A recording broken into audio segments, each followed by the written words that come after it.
Global skill development mission में आपका स्वागत है। हेलो फ्रेंड्स, जोमैटो सिस्टम्स की माईसीक्वल सीरीज़ में आपका स्वागत है और मेरा नाम है वरिंदर सिंह। जैसा कि पिछले सेशन में हमने डिस्कस किया था कि डेटा टाइप्स आपको अपने टेबल में जब भी कोई डेटा स्टोर करना है तो बतानी पड़ेगी हर एक कॉलम के लिए। तो हमने ये देखा था पिछले सेशन में कि हमारे पास 4 तरह की डेटा टाइप्स हैं: इंटीजर, डेसिमल, स्ट्रिंग और डेट टाइप। पिछले सेशन में हमने इंटीजर और डेसिमल की जानकारी ली थी। इंटीजर में जब भी न्यूमेरिक नंबर स्टोर करना और डेसिमल में जब भी आपको कोई फ्रैक्शन नंबर स्टोर करना हो तो आप डेटा टाइप का प्रयोग कर सकते हैं। इस सेशन में हम बात करने वाले हैं स्ट्रिंग डेटा टाइप की और date and time data type के बारे में। जब भी आपको कोई ऐसा इंफॉर्मेशन स्टोर करना है जिसमें कैरेक्टर्स इन्वॉल्व हैं, अक्षर हैं, वर्ड्स हैं, तो ऐसे केस में आपको स्ट्रिंग डेटा टाइप को प्रयोग करना पड़ेगा। हालांकि स्पेसिफिकली स्ट्रिंग के नाम से कोई डेटा टाइप अवेलेबल नहीं है।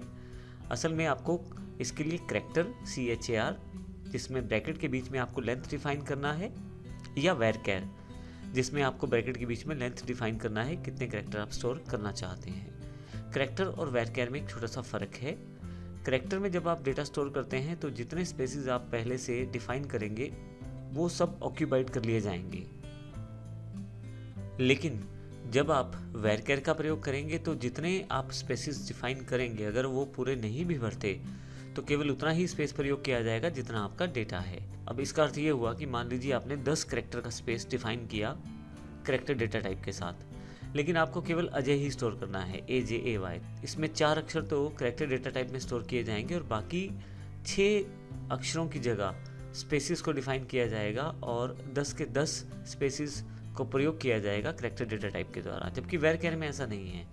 varchar में अगर 10 स्पेसिस या 10 कैरेक्टर्स आपने डिफाइन किए हैं अपने डेटा को स्टोर करने के लिए, तो अगर 4 की ज़रूरत है तो केवल 4 ही स्टोर किए जाएंगे, बाकी 6 को प्रयोग नहीं किया जाएगा। वो आप बाद में प्रयोग कर सकते हैं। तो कैरेक्टर और varchar में सबसे बड़ा डिफरेंस ये है।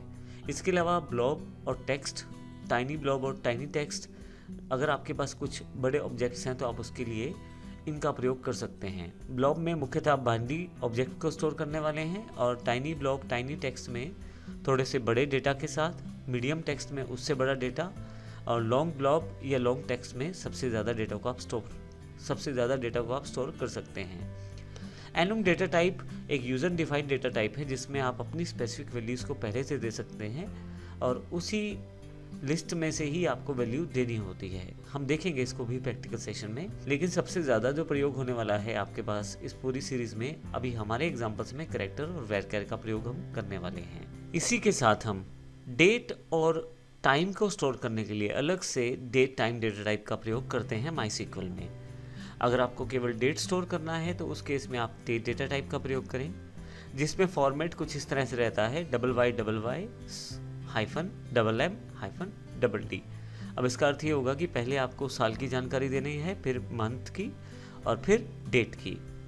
इसी तरह से अगर आप डेट और टाइम दोनों इन्फॉर्मेशन को स्टोर करना चाहते हैं तो डेट टाइम दोनों का प्रयोग आप करें।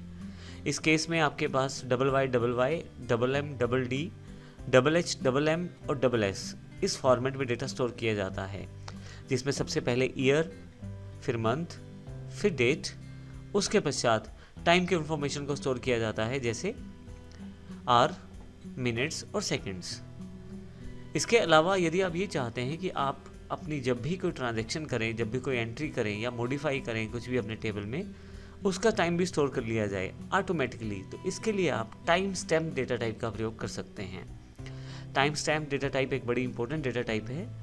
मुख्यतः जब भी वेबसाइट्स पे कोई भी ट्रांजैक्शन को रिकॉर्ड करने के लिए टाइम स्टोर करना होता है, चाहे वह कोई अपडेशन हो, जैसे बदलाव किया गया है, या कोई इंसर्शन हो, जब कोई नया रिकॉर्ड इंसर्ट किया गया है, तो ऐसे केस में टाइम स्टैम्प का प्रयोग किया जाता है और ये ऑटोमेटिकली एक कॉलम के रूप में आपके पास अवेलेबल होती है और उसमें डेटा एंटर हो जाता है टाइम और डेट के रूप में। इसी तरह से अगर आप केवल टाइम का यूज़ करना चाहते हैं तो फिर उसके लिए आपके पास टाइम डेटा टाइप भी है, जिसमें आप केवल डेट टाइम को ही डिफाइन कर पाएंगे। तो इस पूरे सेक्शन में हमने जानकारी ली है कि कौन कौन सी डेटा टाइप्स हैं और हमें वो किस प्रकार से प्रयोग कर सकते हैं, जिसमें हमने देखा कि हमारे पास इंटीजर डेटा टाइप है, डेसिमल है, स्ट्रिंग है और डेट टाइम है, जिनका प्रयोग हम उनके डेटा के अकॉर्डिंग करने वाले हैं। जिस प्रकार का हमें डेटा स्टोर करना है उसी प्रकार का हम डेटा टाइप चूज़ करने वाले हैं। तो इस पूरी सीरीज तो इस पूरी सीरीज में हमने डेटा टाइप्स की जानकारी ली है। अगले सेशन में हम बात करेंगे जब हम कोई टेबल बना लेते हैं तो उसमें डेटा किस प्रकार से डाला जाता है। इसके लिए हम इंसर्ट स्टेटमेंट्स को प्रयोग करेंगे और अगले सेशन में इसकी जानकारी लेंगे। धन्यवाद।